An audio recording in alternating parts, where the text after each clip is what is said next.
então, tu voa, tu aterriza na água, faz os caralho lá, não sei o quê. Tu nunca passou um sufoquinho, não, cara? Olha, pra dizer que não, Correu eu risco tive... de desaparecer que nem a Amélia. Não, porque eu não fiz algo tão grandioso que nem a Amélia. Eu tive uma pane elétrica uma vez, uma decolagem, mas nada grave. Numa decolagem. Tava no chão ainda. Não, decolei. Tá. A hora que eu saí do chão, deu uma pane elétrica, mas pane elétrica é uma pane elétrica, não é parou o motor ou quebrou uma asa.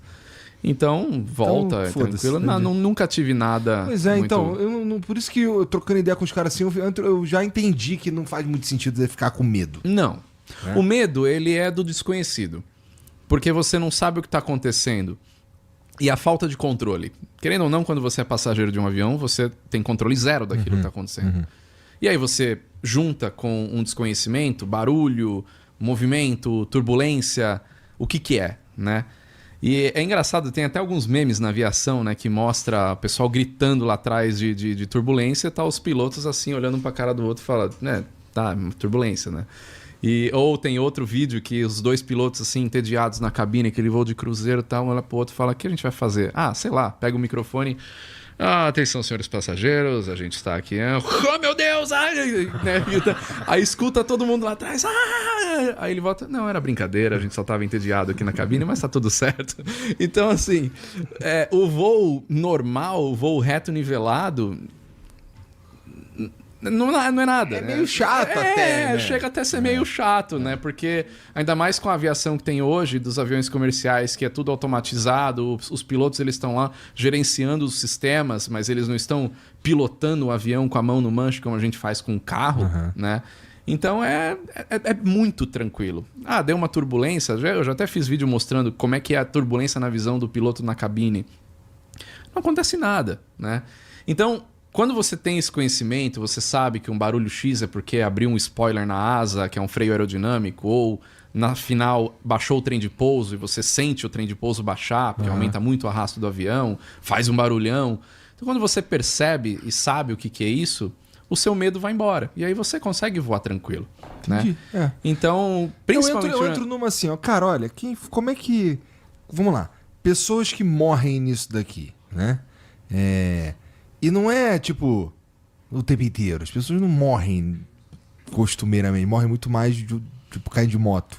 Sim. Né? Então, é a mesma lógica que eu uso que eu usei pra andar de montanha-russa a primeira vez. Que foi, cara, as pessoas não morrem nisso daqui. Então, eu acho que tá tranquilo de eu ir. A cara dele. Não, é que são 3,5 bilhões de pessoas que voam por ano. É metade da população mundial, praticamente. Quantas morrem? Pois é. Com milhões de aviões voando, né, anualmente. São 40 mil aviões comerciais voando, né? Então, assim, estatisticamente... Não, 40 mil aviões voando várias vezes ao dia. Sim. Né? Fazendo um avião, dependendo do tamanho, faz 6, 7 voos num dia. Então num ano são milhões, né, de voos. Quais são as complicações, por exemplo, para criar uma nova rota? Vamos lá, se eu quero ligar São Paulo a sei lá, um voo, um destino aqui no Brasil que não tenha. Então, hoje, isso depende muito do país. A criação de rotas, vamos lembrar, né? As companhias são concessionárias de transporte público, transporte aéreo. Então, para elas iniciarem os seus serviços ou criarem uma rota, elas precisam ter as devidas autorizações, elas precisam se mostrar técnica, operacional e economicamente viáveis. Aí as autoridades vão dar um carimbo, pode começar. E no atual ambiente do Brasil, você basicamente solicita a nova rota. Nas décadas anteriores, era um departamento da Força Aérea que tinha que aprovar essas novas rotas. Isso dentro de um voo doméstico. Então, o mercado brasileiro hoje ele é aberto ao surgimento de qualquer empresa e, uma vez aberta, essa empresa pode postular a criação de uma nova rota. Nem sempre foi assim. Nos mercados internacionais, você depende de um negócio chamado acordo bilateral. Então, o país Brasil precisa falar com o Marrocos para a criação da primeira linha de transporte aéreo regular entre Brasil e Marrocos. O governo brasileiro tem que dar o sim, o governo do Marrocos tem que dar o sim, e aí as companhias que querem explorar essa rota precisam se mostrar com capacidade econômica, operacional para fazer. Então você tem que seguir esse protocolo.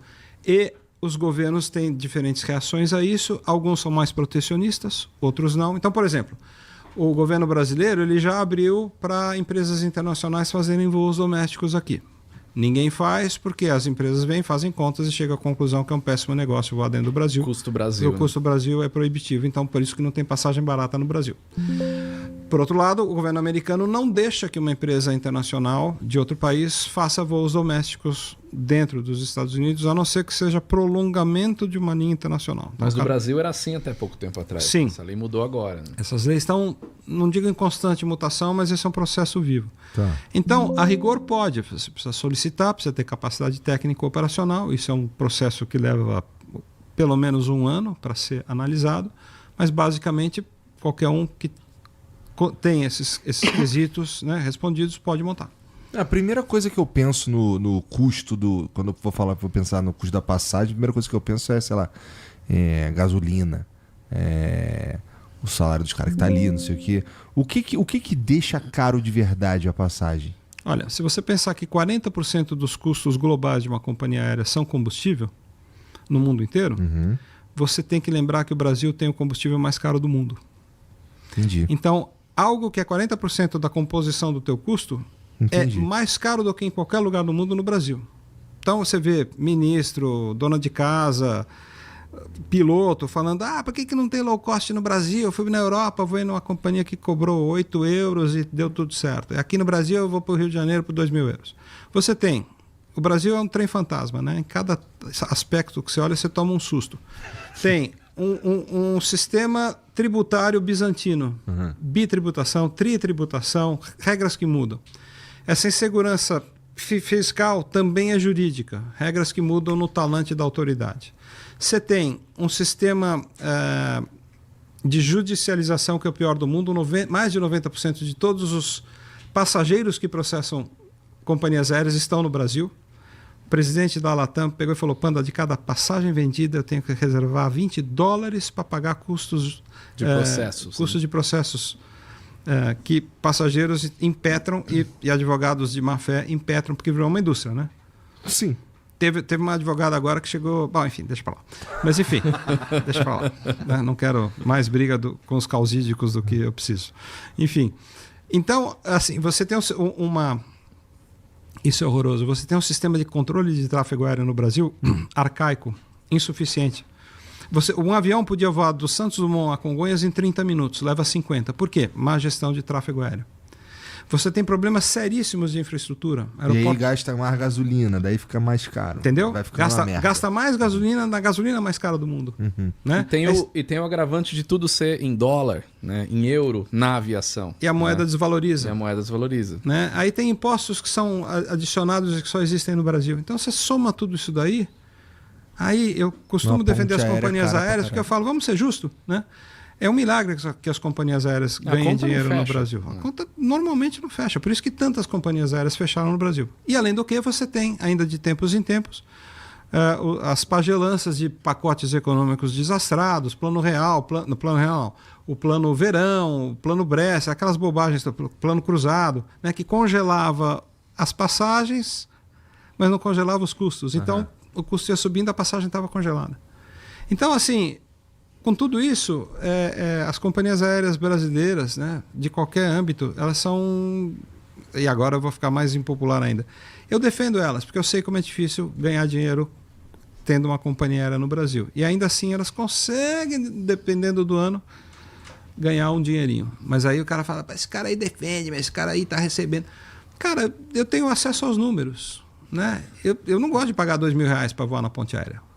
Mas eu sei que com o combustível que é cobrado, com as taxas que são cobradas, o fato de que você vai ficar 50 minutos para fazer um trecho de 390 quilômetros, que você podia fazer em 30, multiplica isso por 100, 200, 800 voos por dia. Vai perdendo 20 minutos por voo por ineficiência de gestão de tráfego aéreo.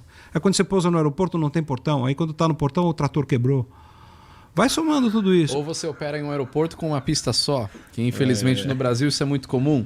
Aí um avião ele tem um incidente, acontece alguma coisa lá, interdita a pista, e aí? Você fecha o aeroporto? Como aconteceu uns anos atrás com um avião da Latam que fez um pouso de emergência no aeroporto de Confins, lá em BH, e lá é uma pista só. o avião fez esse pouso de emergência e interditou o aeroporto por 24 horas. Todos os voos foram cancelados. E os voos que estavam indo para lá fazer o quê? Vai Vão para pra outro outros lugar, aeroportos. ou nem sai. Ou nem sai. Né? Então, porque 24 horas você já nem sai o voo. O aeroporto de destino tá interditado. E aí tem companhias aéreas no mundo que não operam em aeroportos com esse tipo de infraestrutura. Eles não operam em aeroportos com uma pista só, porque o risco é muito alto. Você não tem uma alternativa, né? Então você começa a restringir cada vez mais. E pouca gente para pensar que a companhia aérea mais antiga atualmente no Brasil se chama Gol e foi fundada em 2001. Nenhuma companhia aérea... Na verdade, é a Voipass, né? Mas mudou muito. Era Passaredo, né? Fez algumas... Mas assim... E não é uma companhia aérea do tamanho da Gol, não é uma companhia aérea. Não. Né? De quando que ela é, a Voipass? Ela é de 1995, 96. Final dos anos 90, vamos dizer assim. Mas enfim, né? tá bom. Tô dizendo, das maiores... tô dizendo assim... porque a Latam já não é... Não tem uma companhia aérea dos anos 20 já quebrou, dos anos 30 já quebrou, tudo que passou nos anos 60 já quebrou, todo mundo já quebrou. Entendeu? E a Voipass passou por vários perrengues nesse meio de caminho, né? A Latam não é mais TAM, é Latam. Então, você pode falar, não, a Latam é dos anos 60, dos anos 70. Não é. Ela hoje é uma fusão com uma companhia aérea chilena. Então, não tem nada para trás por causa disso, porque é muito difícil demais. Então, é uma vitória quando uma companhia aérea passa de 20, 30 anos dentro do Brasil, porque é difícil. É difícil, a conta não fecha. E aí as pessoas perguntam, Panda, por que a Varig fechou? Porque abriu. Toda empresa aérea...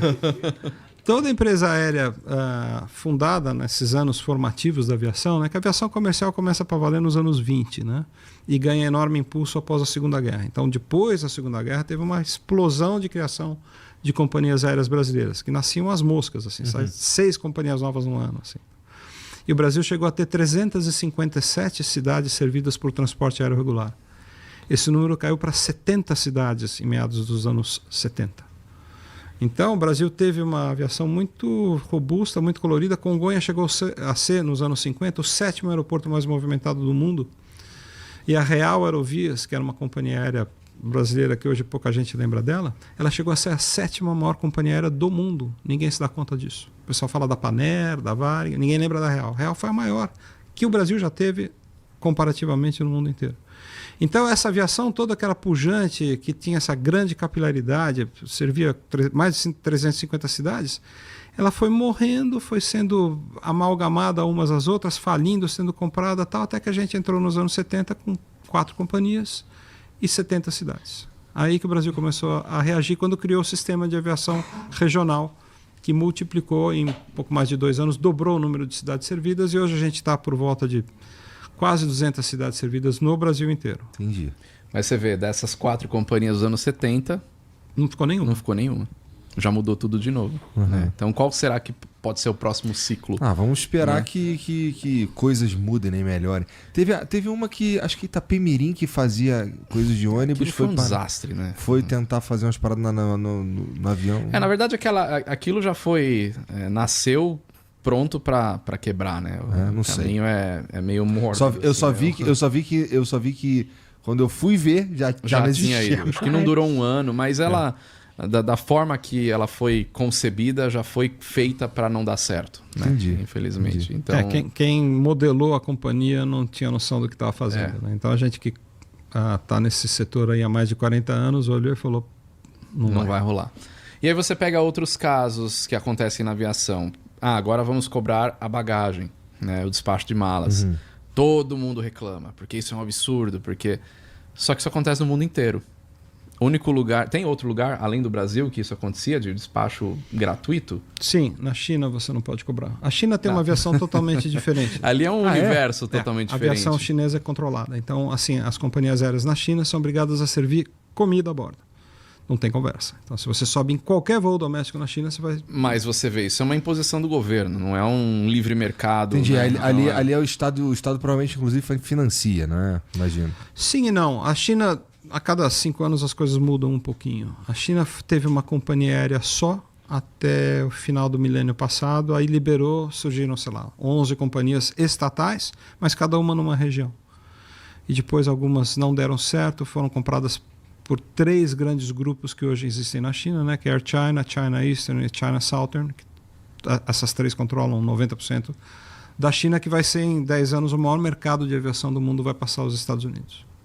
Mas é um mercado muito próprio deles, né? Estão criando uma indústria aeronáutica própria e é interessante que a aviação executiva, por exemplo, na China, um lugar onde tem muita gente que poderia ter um avião, não pode ter um avião, não é tão simples ter um avião assim. Tá. A gente conhece alguns fabricantes de aviões executivos. Aqui é simples ter um avião, é só ter grana? Provavelmente Aqui basicamente é só ter grana. É? Na China não. Entendi. Né? Fabricantes de aviões executivos que falam, a gente não atua no mercado chinês, porque tem uma restrição muito grande do mercado chinês. Não é qualquer um que pode voar. Não é qualquer um que pode simplesmente ter um avião. Não estou falando só de jato executivo, não. Pegar um avião de pequeno porte, o que no Brasil está se tornando algo cada vez comum e mais acessível. Você tem aviões hoje na faixa aí de R$700 mil, por exemplo, que você compra em 5 donos, dá o preço de um carro. Né? Então, isso é perfeitamente viável no Brasil. Na China isso não funciona.